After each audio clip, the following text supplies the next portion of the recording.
You know, school trips are supposed to be some of the best memories you make, all about fun, adventure, seeing new places with your friends. But for one group of students, their trip turned into an absolute nightmare. This is the story of that terrifying night. So, right off the bat, I have to tell you, this story doesn't have a happy ending. Not at all. It's about a single, fateful decision that ultimately cost three friends everything. All right, so let's get into it. How does a simple trip to the mountains go so horribly wrong? Well, like a lot of scary stories, it all started with an unexpected stop. Okay, I want you to picture this. You're on a bus, you're excited for your trip, and then it just breaks down. In the middle of nowhere. The only option you have is this remote hotel, basically swallowed up by a dark, dense forest. You can just feel that sense of isolation setting in, right? So, from their hotel window, three buddies, Ayush, Aman, and Rohan, they see something, a mysterious-looking lake off in the distance. And they remember hearing stories about some other students who became legends at their school after pulling off a nighttime adventure. They wanted that. They wanted to be those guys. So they decide, you know what? We're going to sneak out and find that lake. What started out as a fun little quest for some bragging rights, well, it turned into something else entirely. Their biggest mistake wasn't just sneaking out. It was underestimating what was waiting for them in that forest. And yeah, things go wrong, fast. That lake that looks so close, after an hour of walking, it's like a mirage, nowhere in sight. The cold is starting to really bite. Their phones have zero signal. They're completely cut off. That's when they realize, okay, this was a bad idea, we gotta turn back. So as they're trying to retrace their steps, this is where the real panic starts to kick in. Ayush and Aman turn around and Rohan's gone. Just vanished. 1 second he was right behind them, the next, nothing but darkness. And in that terrifying silence, they hear it. A sound. Someone, or something, running through the trees nearby. They were definitely not alone out there. But what they were about to find, it was so much worse than any animal they could have imagined. So who was really waiting for them in that forest? They follow the sounds and they find Rohan. But he isn't lost. He's not hurt.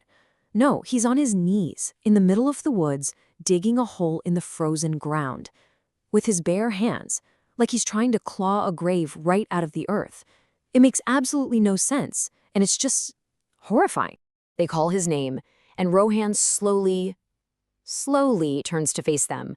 And this is the moment the terror really, truly begins. His eyes, they weren't his eyes anymore. They were just black, empty, dark voids. Whatever was looking back at them, it was not their friend. Aman, trying to snap him out of it, cautiously puts a hand on his shoulder. And bam, he gets thrown back with this force that is just not human. It's an insane amount of strength. And then, just as suddenly as it started, Rohan just collapses, out cold. So just as Ayush is trying to figure out what just happened, he looks over at Aman, who's slowly getting to his feet.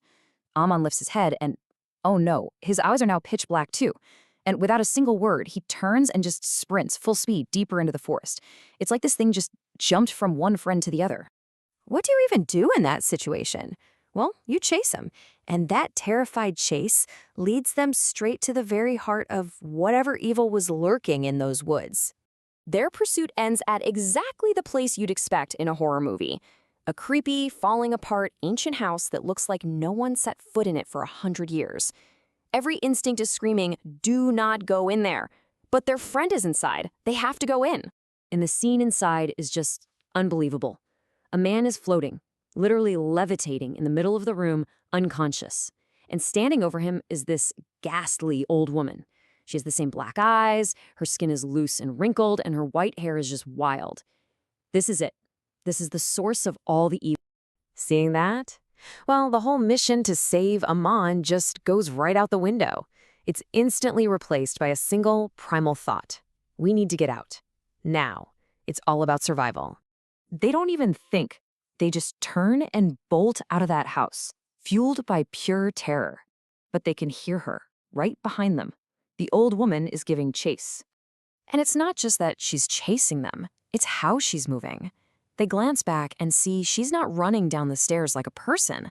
No, She's scuttling down on all fours, unnaturally fast, like some kind of grotesque insect. It's the stuff of nightmares. They burst out of the house, running blindly through the trees, just trying to get away. And in the cruelest twist of fate, where do they end up? You got it, right on the shore of the very lake they set out to find in the first place. They're stumbling in the dark, and both of them trip and fall right into the freezing dark water. Immediately, they feel something pulling them down. Ayush manages to fight his way back to the surface, gasping for air, but he can only watch, helpless, as Rohan is dragged under the water by some unseen force, never to come back up. The horror of that night left one survivor. But the explanation, the why, behind all this terror, well, that lies in a story the local villagers have known for a very, very long time. Ayush passes out from the shock and the cold. The next thing he knows, he's waking up back in his hotel room. For a split second, it must have felt like a terrible dream. But then he looks out the window. He sees the police, and he sees two figures on the ground, covered by white sheets. His friends. It was all real. Now, the police might rule it a murder, but the locals, they know the real story. They talk about a woman who used to live peacefully out there in the forest. That is, until some villagers brutally murdered her to take her home. And where did they dispose of her body? They threw it in the lake. Ever since, they say, her vengeful spirit has haunted that entire area. Just wait. You see, it wasn't random. Those three boys, looking for a little adventure, they trespassed on her land. They walked right up to her home, to her watery grave. And they became the victims of a decades-old thirst for revenge. Which really leaves us with one last chilling question.